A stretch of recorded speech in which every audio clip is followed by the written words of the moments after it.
La inflación interanual de México aceleró en mayo por encima de la meta oficial, desafiando los esfuerzos del Banco de México para seguir recortando su tasa clave en medio de una economía debilitada. El índice general de precios al consumidor se ubicó en 4.42% por encima de lo esperado por analistas. Vamos a platicar con Pamela Díaz. Ella es economista en jefe para México de BNP Paribas. Pamela, ¿cómo estás? Buenas tardes. Hola Darío, un gusto saludarte. También te saluda Rogelio Varela. Saludos, Pamela. Rogelio, un gusto.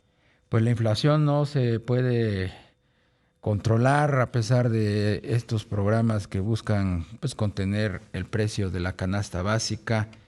Ahora entiendo que sobre todo las verduras se incrementaron en su precio y eso de alguna manera influyó en la inflación, en el dato de la inflación que se publicó hoy muy temprano.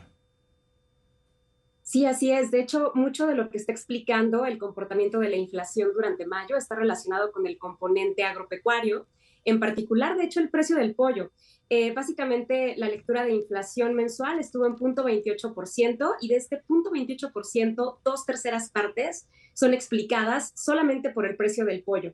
Es importante porque el hecho de que la inflación esté focalizada solamente en un componente, o al menos la mayor parte de esta sorpresa a la alza, esté concentrada en este componente, pues hasta cierto punto es una buena noticia porque quiere decir que va a ser relativamente fácil poder tener un regreso inflacionario tal vez en las siguientes quincenas. Sin embargo, a pesar de que pues sí mucho está relacionado con el componente no subyacente, no debemos dejar de lado que también como principales contribuciones a la alza siguen estando algunos servicios alimenticios que pues bueno, justamente nos habla de cómo todavía no se ven reflejadas en la inflación, pues esta desaceleración en la actividad económica que se ha visto hasta el momento, y también, por supuesto, algunos componentes relacionados a mercancías alimenticias que siguen pues consistentemente presentando un comportamiento alcista, ¿no? Entonces, sí, está relacionado con agropecuario, esto es cierto, pero aún así hay algunas señales de alarma dentro de la inflación que sugieren que pues hay que darle seguimiento en los meses subsecuentes. Claro. Pamela, la inflación subyacente y la no subyacente también pues mostraron variaciones pues altas. Ahí digamos que está dentro de lo que ustedes esperaban en BNP Paribas. No, la verdad es que sí fue una sorpresa a la alza.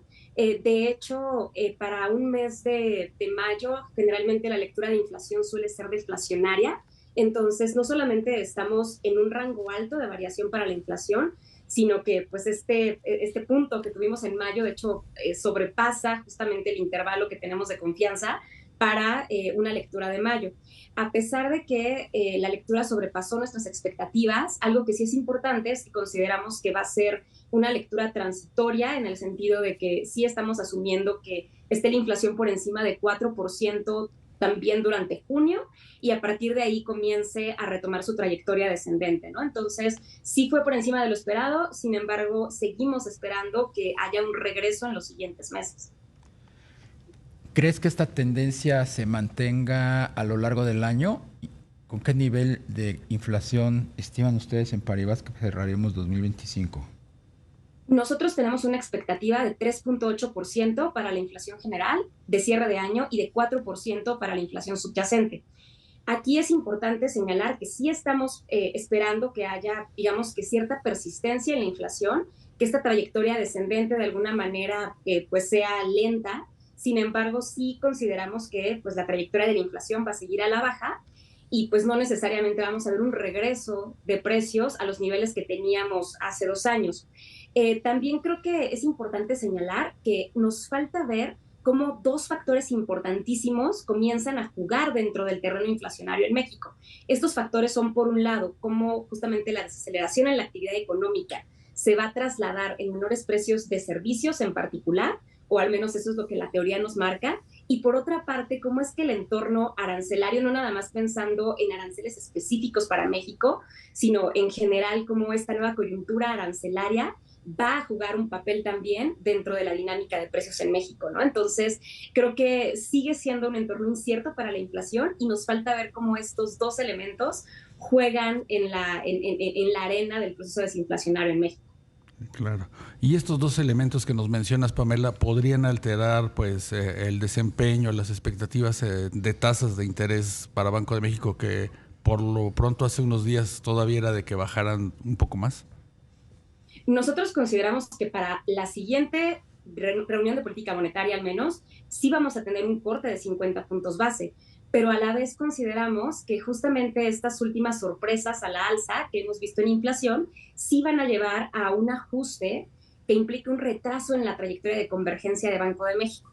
Entonces, algo que sí estamos viendo para la trayectoria de tasas es que mantener cortes de 50 puntos base probablemente no sea sostenible y de alguna manera veamos un cambio en el párrafo de orientación hacia adelante de Banco de México, tan pronto como en la decisión de junio, que lleve a un cambio en este ritmo de recortes, ¿no? Entonces, sí consideramos que Banxico tiene espacio para seguir cortando, sin embargo, pues a este ritmo de 50 puntos base probablemente pues no sea posible extenderlo por muchas reuniones más.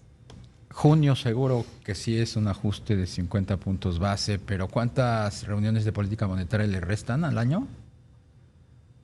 Nos faltan todavía otras 4 adicional a la de junio. Entonces, lo que nosotros vemos es un corte de 50 puntos base en junio y después 25 puntos base en las reuniones subsecuentes. Claro. Son 8 en total. Claro.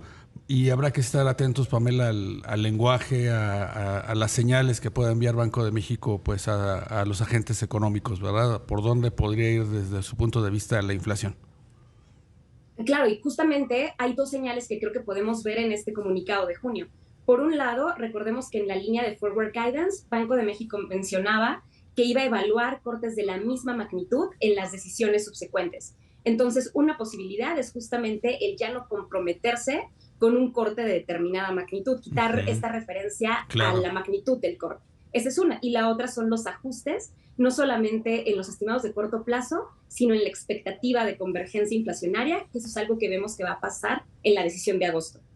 Ahora, hablando de Estados Unidos, el ritmo en el recorte de las tasas allá, ¿qué tan armonioso puede ser respecto de la política monetaria de México?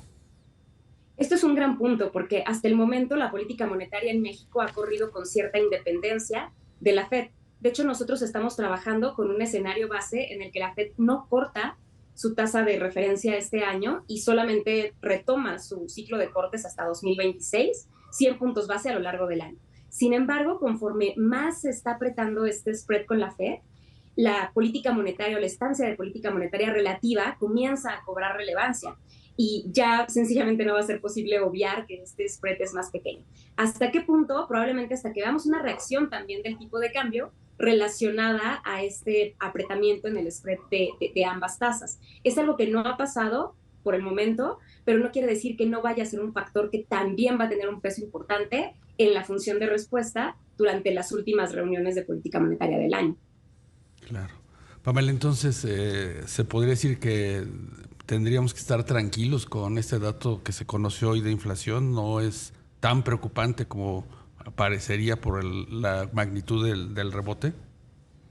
No creo que sea para estar tranquilos, porque todavía hay elementos dentro de esta lectura de inflación que exigen monitoreo desde mi punto de vista, como lo que mencionaba en torno a la inflación en servicios alimenticios y también en lo referente a mercancías no alimenticias. Sin embargo, creo que para ser justos con esta lectura, sí mucho de este rebote está relacionado con el incremento en precio de pollo que potencialmente podrá tener un regreso, ¿no? Entonces, no es para estar tranquilos, pero si restamos este elemento, tal vez suena un poquito menos alarmante el 4.4% que tuvo la inflación anual respecto a lo que tal vez hubiera sido bajo un promedio estacional, ¿no? Entonces, hay elementos que monitorear, pero hay que ponerlo en su justa dimensión. Pues Pamela Díaz, economista en jefe para México de BNP Paribas, muchísimas gracias por la entrevista. Muchas gracias a ustedes, Darío, Rogelio. Un gusto saludarlos. Igualmente, que tengas buena semana.